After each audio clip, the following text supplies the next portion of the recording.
Hello, everyone. We're back with Possibilities with Monique de Maio, and today I'm super excited to have with me Marcia Hicks.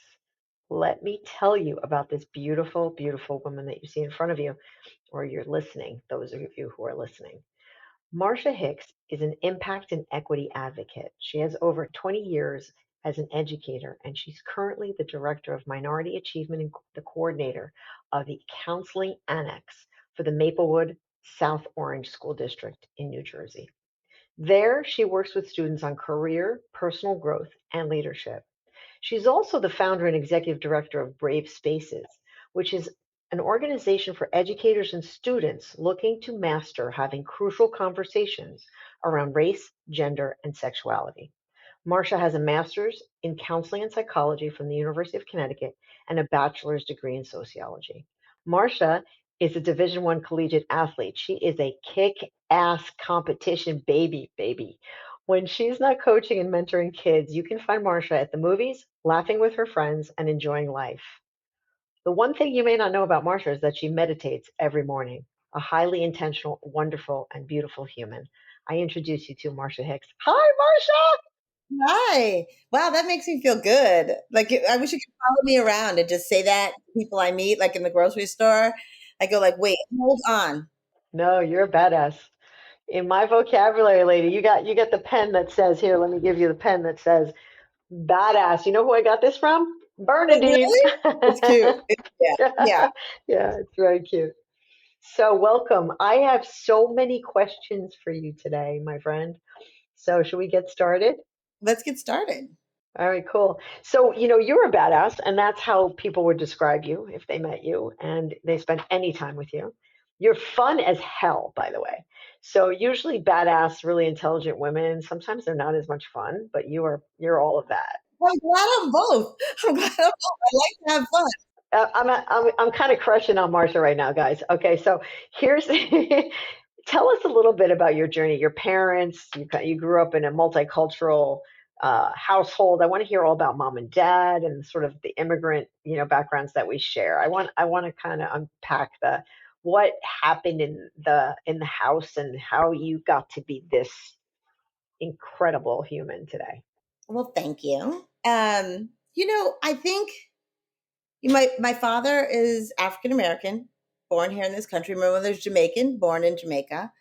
And together they both have very strong values. My dad in a really loud, strong way, my mother in more of a quiet way, but yeah, in her own way. So growing up, I think my parents were traditional. Like my mom for a long time was home with us, and my dad went out and worked, but definitely he wanted to grow strong women. Like my older sister, who's 4.5 years older, he definitely wanted us to know how to speak up for ourselves, know how to advocate for ourselves in a positive and sometimes not a positive way, a really assertive way. And I'm so grateful for that experience. And at the same time, my mother was like, know when to keep your mouth shut, know when that's not your place. So I think it was a good balance. The thing I always talk about with my parents that I love so much too is my mother, that Jamaican influence, which was like, you could be whoever you want to be. Like sometimes I think you hear messages from school, especially like a young Black woman, like you can only be this, or you can only like this music, or you should only act like this because you're a Black woman. But because my mother came from a country where everybody was Black and everybody was different and everybody was doing other things, she just didn't have any tolerance for that. She's like, you can do whatever you want to do. You can be whoever you want to be. You just need to get good grades. But but other than that, you can be who you want to be. And that could be quiet, that could be loud, that could be listening to rock music, that could be listening to country. You have the right to be whoever you want to be. So that nurture part was really great. And I grew up with a lot of family around me, all nurturing me. That's such, I wish my kids had that, but that's so amazing. So even when we talk about our stories, our similar stories of being bullied, there is nurture versus nature, right? Like I do think God gave me a certain personality. And even when I try to change it, even when I try to do even when I try to do something different, I'm like, you know what, today I'm gonna be demure. No, today I'm a home. I, Well, we are both Leos, so there's that. Yeah, I'm who God created, and I have a lot of joy in me, even, I can find joy and laughter in a lot. And yeah, and I say what I think most times. The only regrets I have is when I didn't speak up for myself or I didn't speak up for somebody else when I had the opportunity. Those are when I go home and it's on my soul. Not when I've made a lot of times I say stupid stuff and a lot of times I make a lot of mistakes, but I'm most regretful when I don't take the opportunity to help somebody else and speak up or speak up for myself. That's when, and that's all Leo. That's all. It's so funny. I had a tough meeting at work. I was really frustrated with people. And I guess this one woman was insulting me. And later, somebody said to me, "Weren't you so upset that this woman was insulting you?" And I said, "Girl, I didn't even notice." Because I said, those attributes are not mine. I was like, I didn't know who she was talking about. It couldn't have been me. And I said, "That's all Leo." I say, "I show up to every meeting with the Leo." And later the woman apologized to me. She's like, I hope you didn't think of it that way. I said, my Leo did not take those attributes. You didn't even factor into my consciousness, bitch. I didn't even hear it. I was like, I love that. I love the over 50 Leo is for real. Oh man, I can't even. I can't even. That's a conversation. That's a different podcast altogether. Listen, the over 50 Leo should be a whole podcast that I should start. And we would argue on it. Oh my god. So yeah, so this is interesting. You just said something that for me, I just want to stop it for a moment, but the idea that your mom grew up in a place where everybody was black really just levels and normalizes everything because then it's the open invitation to be whoever you are. And then when people are different, it puts boundaries and expectations around who you are and what you look like. If you're Asian, you're going to act this way. And if you're white, you're going to act this way. And if you're black, you're going to act that way or going to like this or not like this. Or that's really interesting for somebody who's white and, and you don't think about that stuff. This woman talking on a podcast, she said how you meet a white person, they say, "You're so different." Like they might say, like, "Oh, well, you're my black friend. You're different than the others."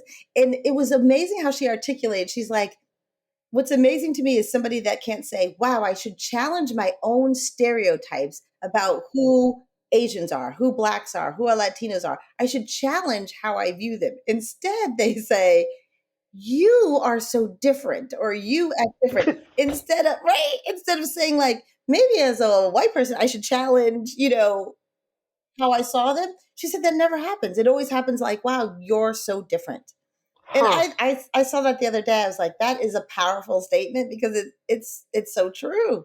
You always get like, well, That's really interesting to me because, like, I have several Asian friends as an example. And among them, they're so different, but why wouldn't they be? Like, I don't conceptualize people's ethnicity, color, or whatever to the way they should be. But then I don't have the same thing about white people either. You know what I mean? Like, that's not the thing for white people. That's a freedom of you could be whatever you want to be. But usually the affinities, they're like, okay, Asians are this, so is that, so and so is that. And I thought it was amazing how this woman said it. She's like, we're all different people. so let me ask you a question. Do you think that how, like, let's say I move to Jamaica tomorrow. So I'm the only white, so role reversal. I'm the only white person in the school now, and I'm 18 or whatever it is. Do you think they have a preconceived idea of what a white woman is like or likes or, or should act like, or, because I'm pretty goofy. I mean, and I don't think, I don't know.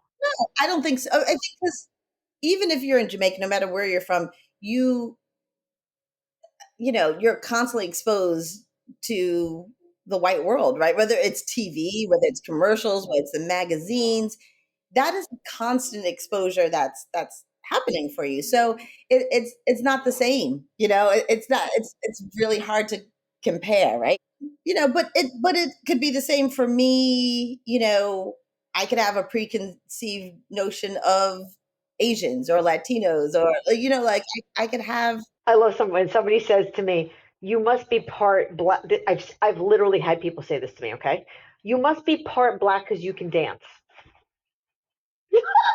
Like, because you have rhythm, or you might be part Latina because you can because dance. you can dance. I'm I like, mean, oh, I didn't know that white people weren't allowed to have rhythm, and not everybody I know that's Latina has great rhythm, but that's another right, topic. right. I mean, it's I don't know. I think it's ongoing, and I think in my job and working with kids, we really specialize in challenging those things, but challenging them with love, right? Because I always say to kids, like, "Ooh, I'm going to make 1,000," or teachers I work with, I will make 1,000 mistakes, even in doing my training and even in my everyday life. But being able to challenge why you said what you said, why you think that way, and recover. Yeah, I mean, that's everything. I don't.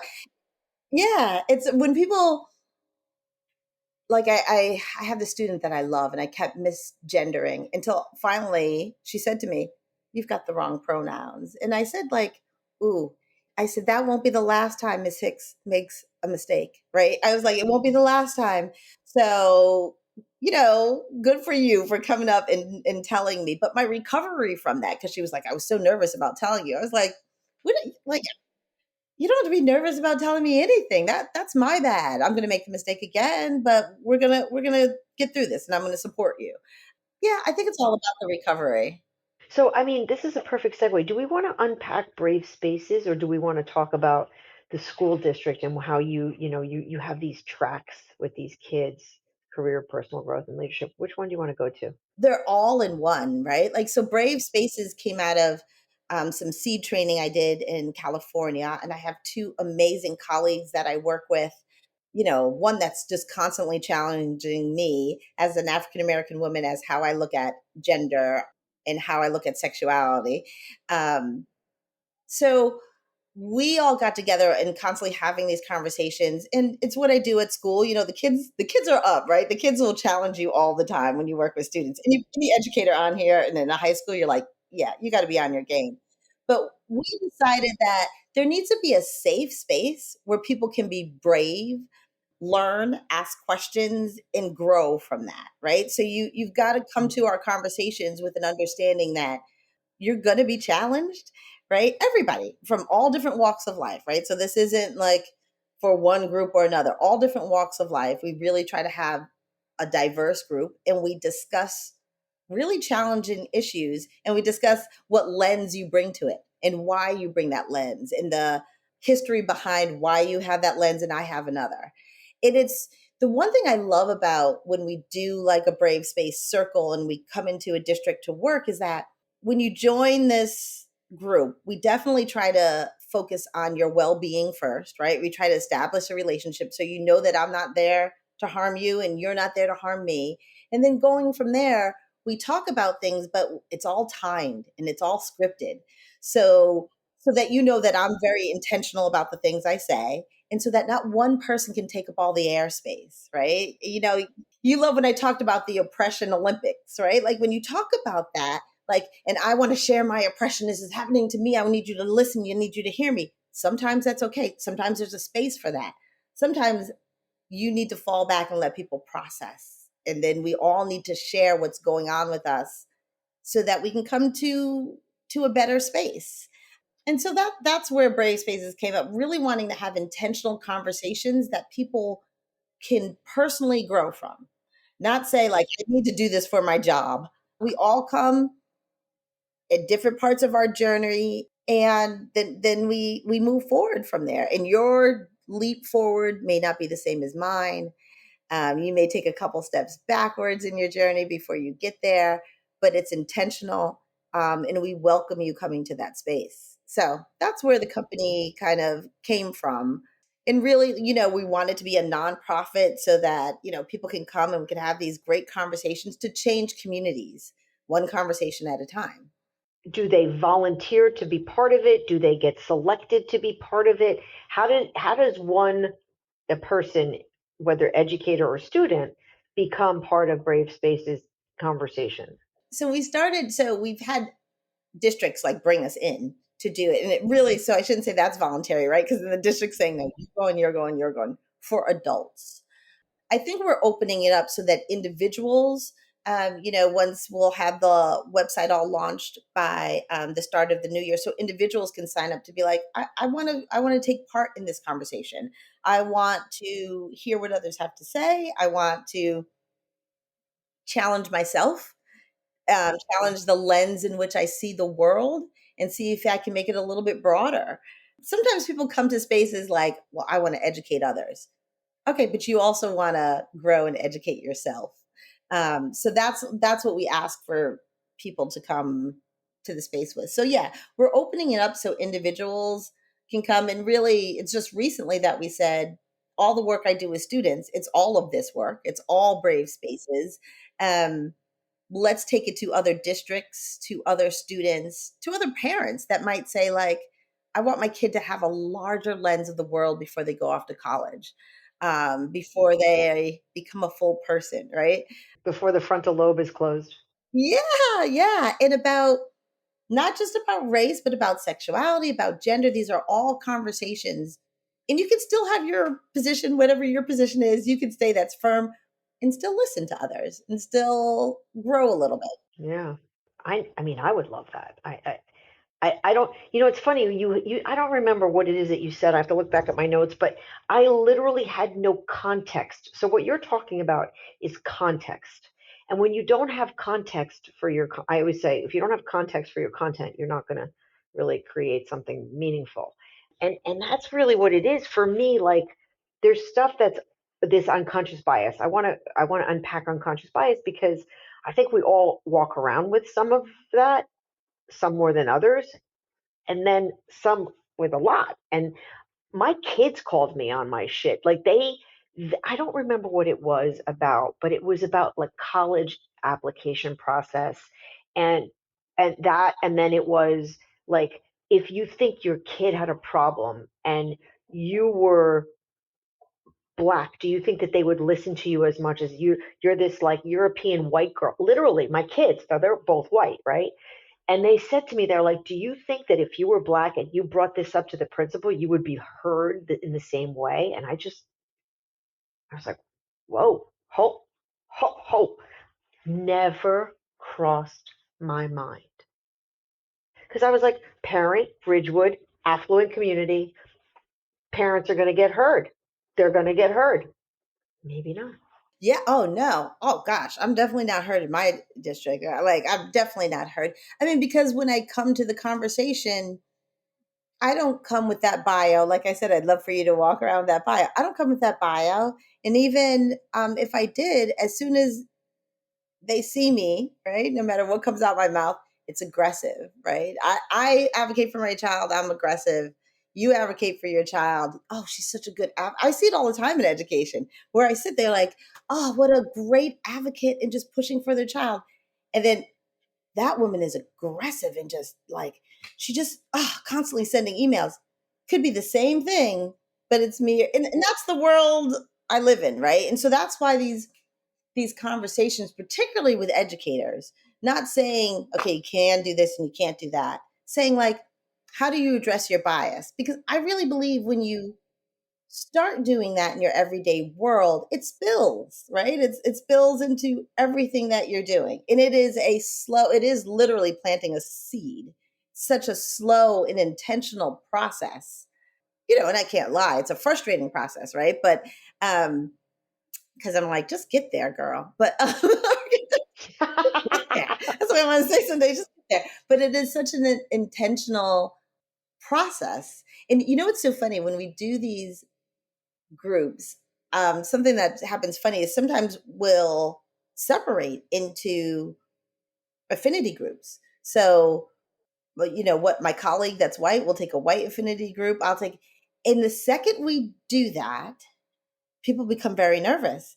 Now, the only people that become nervous usually is in the white affinity. They're like, "What are you guys talking about? Like, tell me what you're talking about." And I'm like, "Well, what?" And it's all scripted, so we're all talking about certain things. It's just having that space to ask questions in your affinity group that maybe might offend somebody. Like, learn without me. You know what I'm saying? And that's a tough part. That's probably the toughest part when we do that, explaining like, no, it's okay. We can separate. We can talk about the subject we can come back together and talk about how that felt, why I felt that way. It's really empowering when people let it happen. So yeah, I'm happy to be doing that work. It's hard work. It's heart work, right? Because your heart has to come to this work. You have to be open.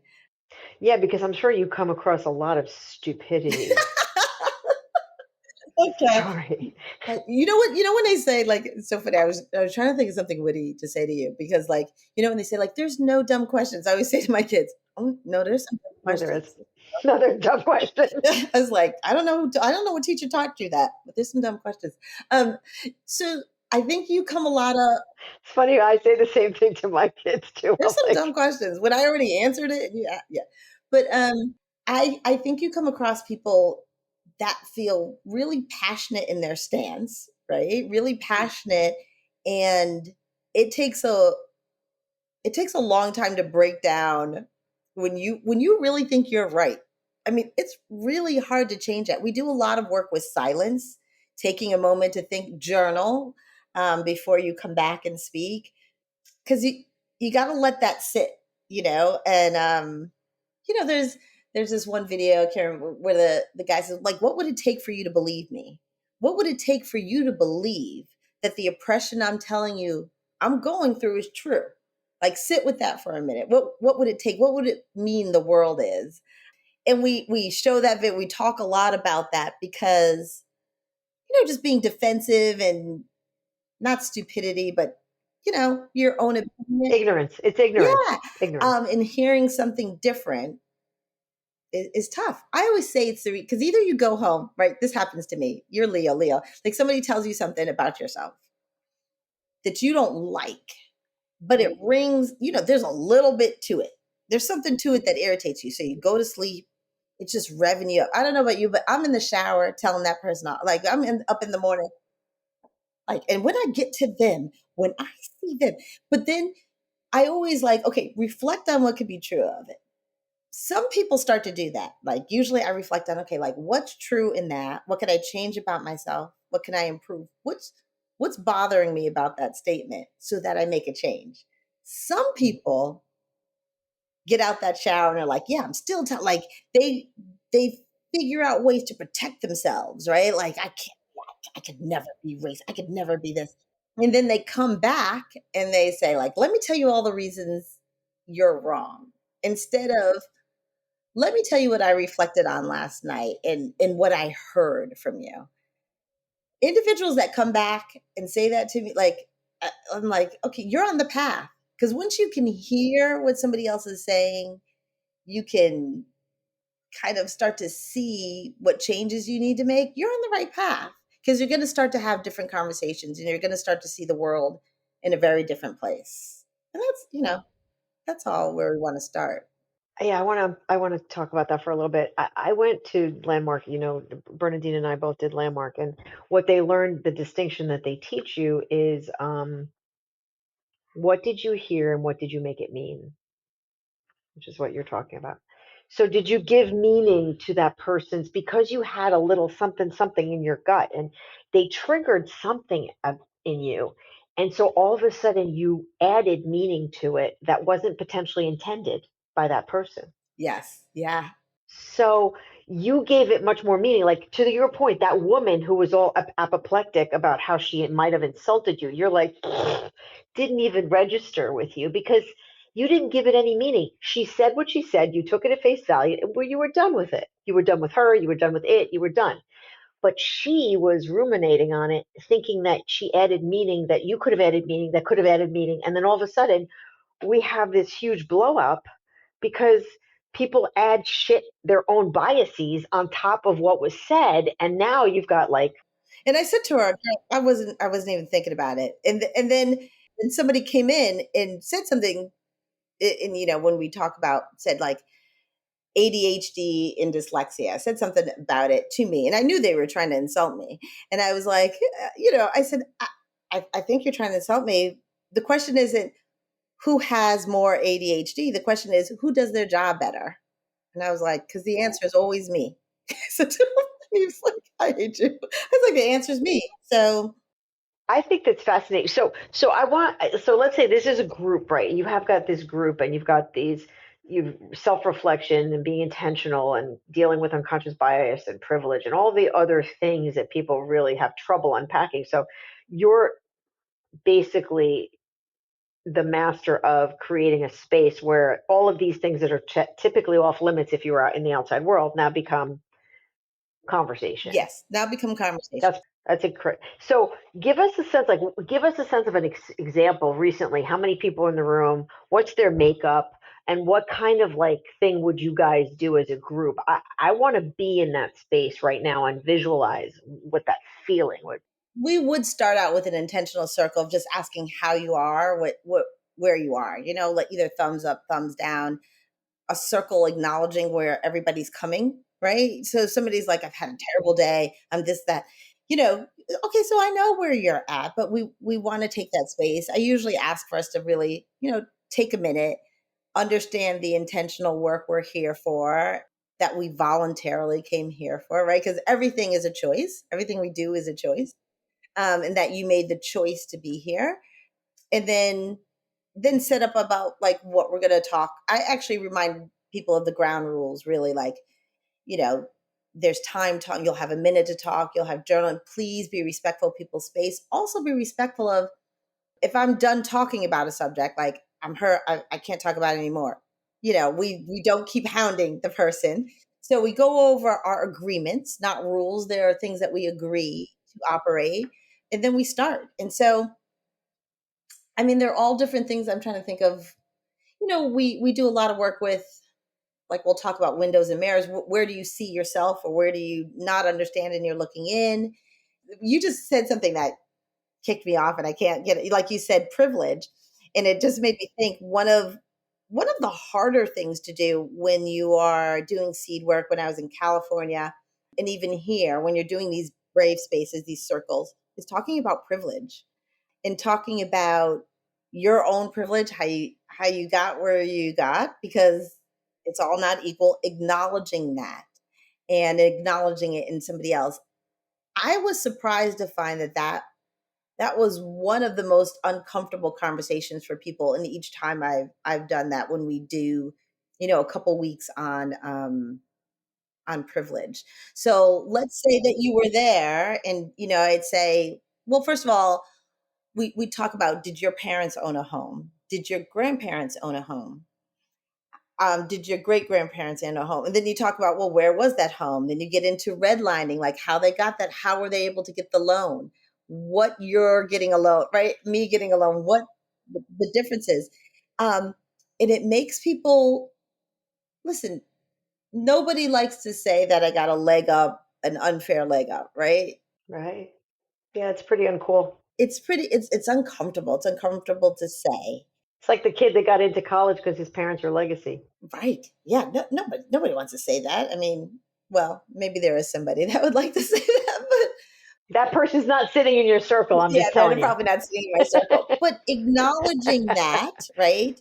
Acknowledging that, thinking about it before you judge somebody else when you see somebody else having a hard time, and thinking about that outside of my brave space, right? The hope is that every little piece you get, you take outside of our conversation, and it changes the lens. And when you see people struggling, like, why can't they just work harder, or why can't they just do this, when you understand historically what that meant for your family over mine, or what that meant over another family, right? And that's that uncomfortable feeling when people start having those conversations. So we do a lot of journal. So we'd ask you to journal about your own experience. We'd ask you questions, time journaling, take 2 minutes, talk about it, share what you'd like to share in a small group. So we try to do some historical, factual pieces of information, right? And then from there, move to a more personal conversation with what you're willing to share. So I find the most uncomfortable privilege. The other most uncomfortable now is really talking about sexuality and gender, because everybody stumbles and, like, what's the right word to say, right? How do I say it? What if I don't believe in it? So those conversations as well are really interesting. I say I learn every group. I grow from. It makes me look at the world in a little different way. But once you start seeing things, it's hard to unsee them. Talk to me. Give me an example of that because I probably don't see a quarter of a half of what you see. So for me, I'm coming in blind in a way. So on the sexuality part, like I can totally relate to the race part. I don't know that I have the exposure to the sexuality part. Right. So, well, that's what a lot of people say, like talking about pronouns. Gender fluidity for me is like I okay, I'm cool with it. I guess I just don't know how I'm supposed to address it if I'm supposed to address it at all. Right, right. So I think one of the things that when we're sitting around talking about pronouns, like not that we're sitting around talking about pronouns, but it always comes up. It's so funny in all these conversations, whether race or not, it always comes up like, well, I made a mistake and somebody's going to come after me. And like, I just don't think it's fair that these people get so mad. Like, have you ever, I've never seen anybody get mad. Like and I work with a lot of students, a lot of people. No, I've been corrected and I've seen the other person corrected get mad, but the person that corrects them is always just, hey, I want you to know Kind of matter of fact. these are my pronouns. Yeah, thank you very much. These are my pronouns. It's always, to me, I always see the other person get, well, how was I supposed to know? How was that? We're 20 minutes into a meeting. They get Yeah, I'm defensive. like, you're still Sure. talking about that pronoun. Like, we are 30 minutes in. You know what I mean? Like, so you got it wrong. So what? Like, okay, move on from that. Apologize and move on.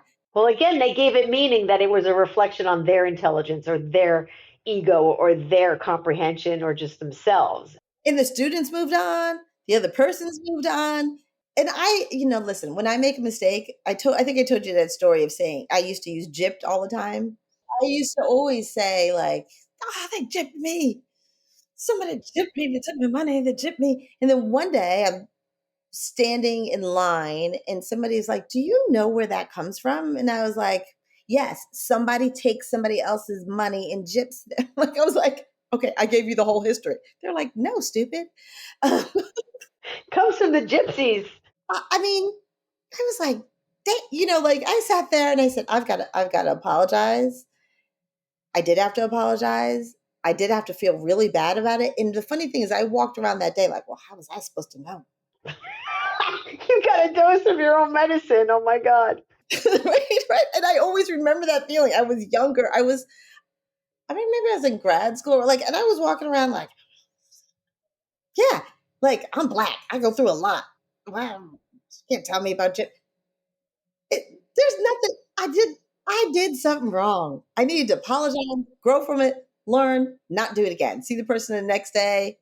You gave me some information that I need to grow from and keep it moving. There's a lot of terms like that that really bother. Now they bother me, but I did you ever hear the expression to Jew somebody down? You've heard this, right? That's another one. It's a totally thing. No, but people literally think it's just a word, but like it came from a people. That's where they got the word. So these are all to be gypped, to be Jewed, to be like it's a thing. Like I don't know nobody's ever said that in front of me. Somebody told me the story of them saying it. And kind of like I told that story and somebody said to me, I was a young professional. I got into the elevator with her boss and somebody else and she said, like, they just Jewed me down out there for this something she bought out the street. And she said her boss was like, sweetheart, can you come to my office when we get off the elevator? And she said, I had no idea.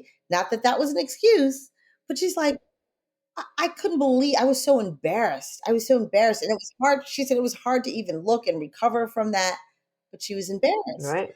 And maybe that's where our, defensive come. We're just embarrassed for making that mistake. Oh yeah, I think that's it. I think that's actually it because you feel stupid, and nobody likes to feel stupid. But I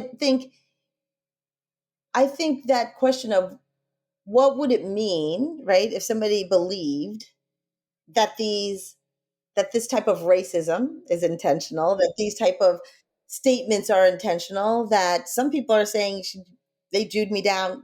that's not a mistake. Like they say it because they purposely mean it. How do you start addressing your friends, your group, the circle that you surround yourself with, when they're saying that and there isn't a Jewish person there to address it, where they're making a statement there's not a black person, where there's not a trans person? Yeah, how do you keep the integrity? Yeah, Well, I think that's a great segue because I made notes that when we talked about how do you create belonging, I think is what we talked about as the key crux of like what your mission, I think, and your vision of what you're doing, your work. I struggle with that. I watch people give answer to that. I always find that's really hard. You have a lot of friends that you're really close with. Like, how did you guys create a belonging where you feel like you trust your friends and you trust the people around you? It's funny you say that because I think that there's different levels of friendship and belonging and integrity and trust. For me, trust, well, they always say it takes a very long time to get and you can lose it very quickly. So for me, being very, the way we are, I mean, you lose my trust, I'm done with you. You're dead. You're dead to me. Like me and the Godfather are like this. And I try to be much more forgiving, and I'm much more, in my 50s. I've tried very hard, but I was very black and white. See, that's another expression, very black and white. I don't know if that's a bad thing because it's just, very, I don't know anymore. I don't know if that's a bad thing anymore. But I was very, can't say it was very binary. Can't say that either. See?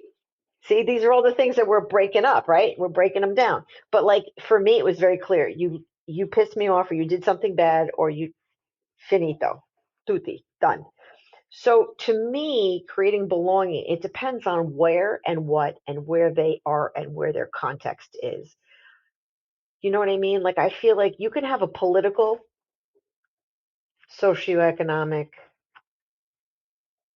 sexual, religious conversation in Europe. You can't do it in the States. There, they thrive on debate. Not every, again, generalities, okay? But my friends who are European, generally speaking, those are not taboos. Like here, you don't talk about sex, religion, and politics. There, that's the exact conversation you want to have at a dinner party because it keeps people like, woo, Yeah, it's lively, it's interesting. I like debate. I like the idea that you and I learn something different somewhere, somehow, and we're going to hash it out together because at the end of that conversation, I'm going to learn from you and my mind is going to expand. That's my attitude. Like if I don't debate something, then how am I going to know? First of all, I want to know where you stand. I want to know how you know these things. I want to understand your perspective because I can't understand somebody else's perspective if I don't have them pull it and explain it, right? I can't understand, for instance, I can't understand certain people's political leanings, but if they explain why, they explain how, I got a whole lot of people I don't understand right now. me too. I've got a whole lot of people in my life and people, that you work with a lot of people that I don't understand their position. I think belongingness, sometimes you're in spaces with people that you're with and you feel, at least for me, I feel like I don't belong, but it's a space that I'm in.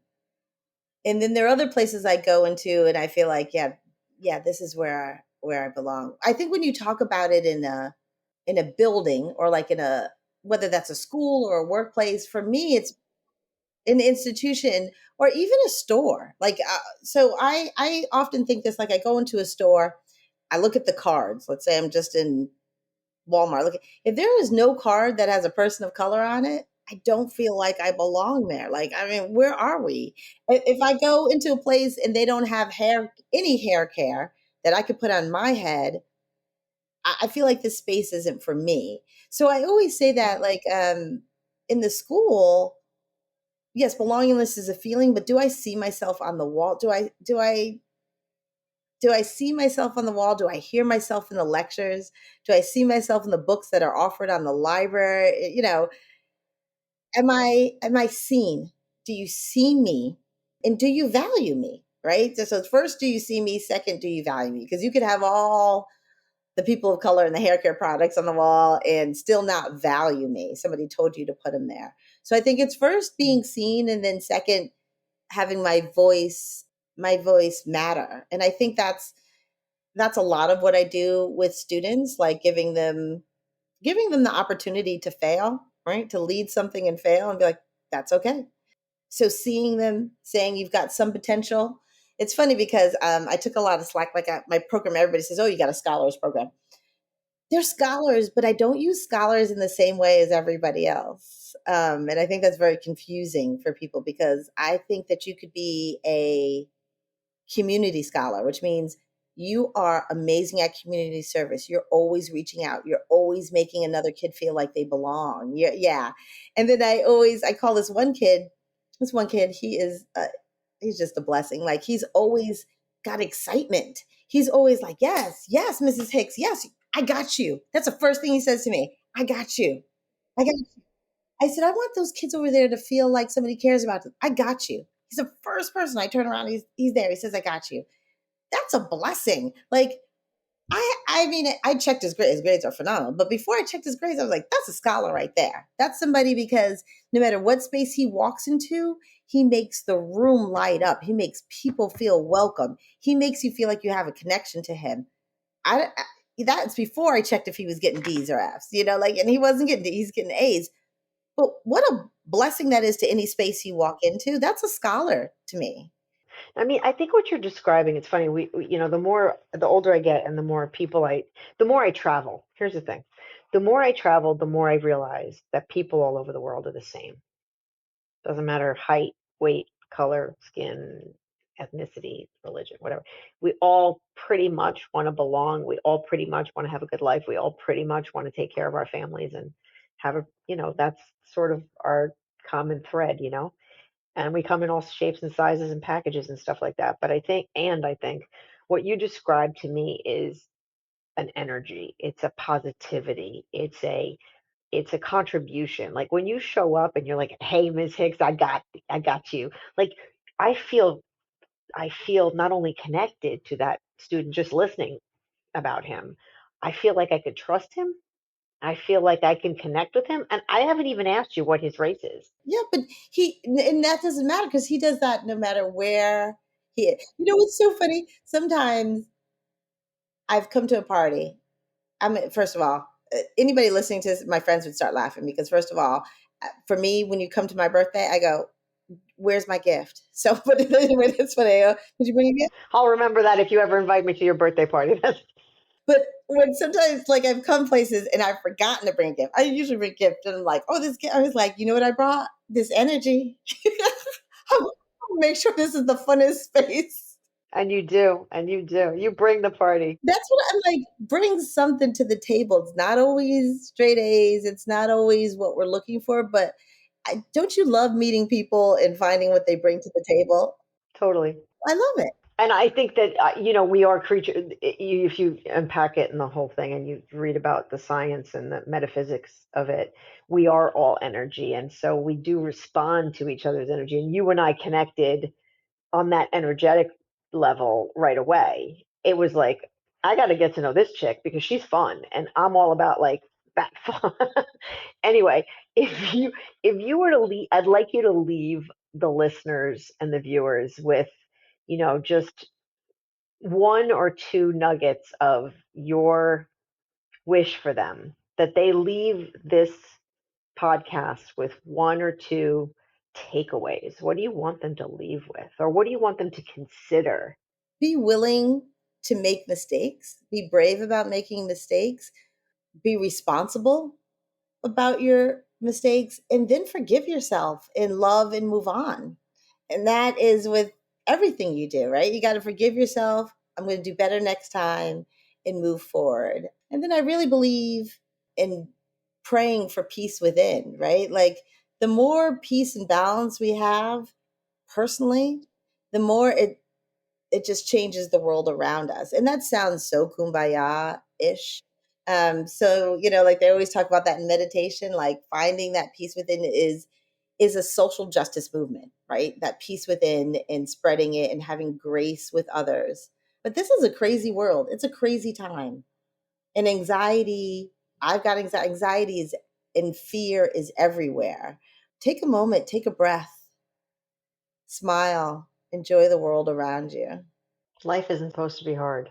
I mean, I have all over, and I love this, like, life isn't about avoiding the rain, but it's fine dancing in the rain. Like, I love that statement because it is. It's going to rain. You can't grow a lotus without mud, right? Like, so there's gonna be some dirt, there's gonna be some mud, there's gonna be some dirty times. You can't get beautiful flowers without that. You can't have a butterfly without being a moth or whatever. We're gonna leave you with all of these. Like, Caterpillar. how many can we give them? How many more can we give them? I loved talking with you, sweetie.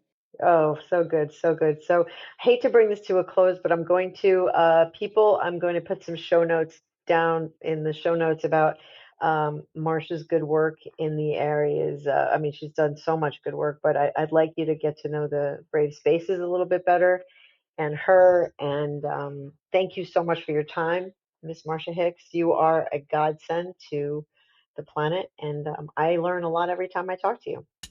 Thank you so much for listening to Possibilities with Monique de Maio, where we unpack life as a female mover and shaker. If you like the show, please consider liking it, or better still, subscribing to it and leaving us a rating. It truly does help. Also, you can pick up my book, The 7 Secrets to Creating a Life You Love, a practical guide for women in leadership. You can find the book, other episodes of this podcast, and how to stay in touch at moniquedemaio.com. DEMAIO. I look forward to seeing you again soon. With gratitude, Monique.